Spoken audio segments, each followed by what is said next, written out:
Hello बच्चों, चलिए प्रश्न को पढ़ते हैं और समझते हैं। एक वृत्त का केंद्र मूल बिंदु पर है और यह कि ऐसे समबाहु त्रिभुज के शीर्षों से जाता है जिसकी माध्यिका की लंबाई 3a है। वृत्त का समीकरण है और हमें विकल्प ए, बी, सी और डी चार विकल्प दिए गए हैं और हमें इनमें से सही विकल्प का चुनाव करना है। प्रश्न को हल करने से पहले हम प्रश्न के लिए मुख्य अवधारणा लिख लेते हैं।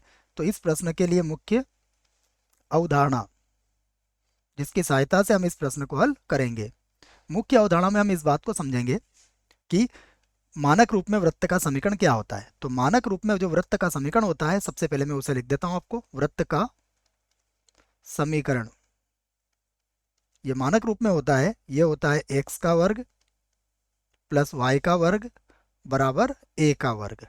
यह वृत्त का मानक समीकरण में रूप है। इसको समझ सकते हैं आप। इसका जो केंद्र होता है सदैव मूल बिंदु पर होता है।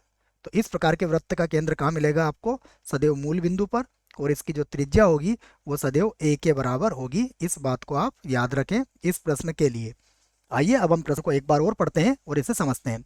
हमसे कहा गया है कि जो वृत्त है उसका केंद्र कहाँ है? मूल बिंदु पर है। तो हम सबसे पहले एक वृत्त को यहाँ बना लेते हैं। ये मान लीजिए हमने कोई वृत्त यहाँ पर बना लिया। ये हमारे पास कोई वृत्त है जिसका केंद्र कहाँ है? मूल बिंदु पर है। अब ये कहा गया है कि यह एक ऐसे समबाहु त्रिभुज के शीर्षों से जाता है। तो इसका मतलब ये हुआ कि प्रश्न ये कहना चाहता है कि समबाहु त्रिभुज के तीनों शीर्षों से ये गुजरता है।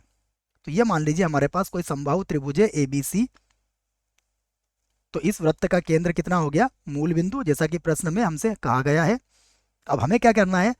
केंद्र तो पता है, हमें वृत्त की त्रिज्या निकालनी है। तो वृत्त की त्रिज्या निकालने के लिए हमें क्या चाहिए कि हम माध्यिका की यहाँ पर सहायता ले लेंगे। तो मैं इसी बात को यहाँ पर लिखूंगा और इसी को हम आधार बनाएंगे इस प्रश्न को हल करने के लिए।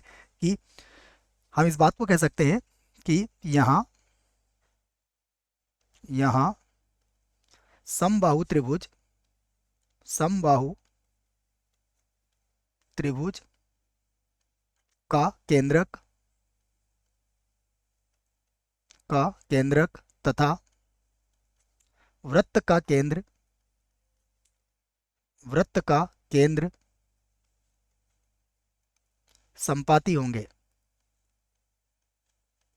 संपाती होंगे संपाती होंगे का तात्पर्य यह है कि दोनों एक ही बिंदु पर होंगे, वृत्त का केंद्र भी और समबाहु त्रिभुज का केंद्रक भी।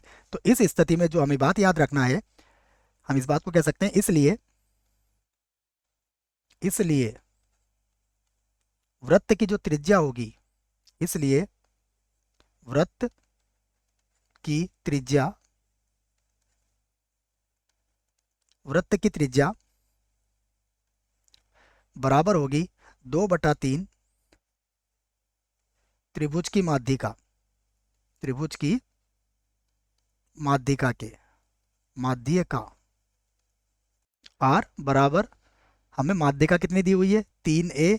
और इसका कितना भाग निकालना है? हमें 2/3 भाग निकालना है। तो यहाँ से आर का मान कितना हो जाएगा? 2a। तो अब हम वृत्त का समीकरण लिख सकते हैं। तो अतः केंद्र क्या है? 0 0। इसको मैं लिख देता हूँ केंद्र। एक बार वो लिख लेते हैं बच्चों, क्योंकि केंद्र हमें दिया हुआ है, जिससे कि हम सही से इसको लिख सकें। अतः केंद्र 0 0 तथा त्रिज्या 2a इकाई वाले वृत्त का समीकरण जैसा कि आपको मुख्य उदाहरण में लिखवाया।